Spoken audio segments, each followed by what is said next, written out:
UP के मुरादाबाद में food safety विभाग ने अंडा गोदाम पर छापा मारा। यहां कलर से सफेद अंडों को रंग कर उन्हें देसी अंडा बनाया जा रहा था।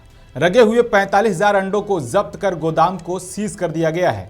सफेद अंडों को आर्टिफिशियल कलर और केमिकल से पॉलिश कर देसी अंडों जैसा बनाया जा रहा था। छापे के दौरान करीब 45,360 नकली रंगे हुए अंडे और 35,000 से 640 सफेद अंडे, जिन्हें रंगने के लिए अलग रखा गया था, सब जब्त किए गए हैं। ठंड ने दस्तक दे दी है, साथ ही अंडों की डिमांड बढ़ गई है। लोग खास तौर पर देसी अंडा लेना ही पसंद करते हैं। दिल्ली में सफेद अंडे की कीमत 8 रुपए है, जबकि देसी अंडे की कीमत करीब 12 रुपए प्रति पीस बिकता है। अधिक कीमत होने के बाद भी देसी अंडे के शौकीन लोग बड़े चाव से खाते हैं। इस बीच ऐसा फर्जीवाड़ा सामने आया है। मुरादाबाद के कटघर थाना क्षेत्र में खास सुरक्षा विभाग की टीम ने छापेमारी कर नकली देसी अंडों का बड़ा खुलासा किया है।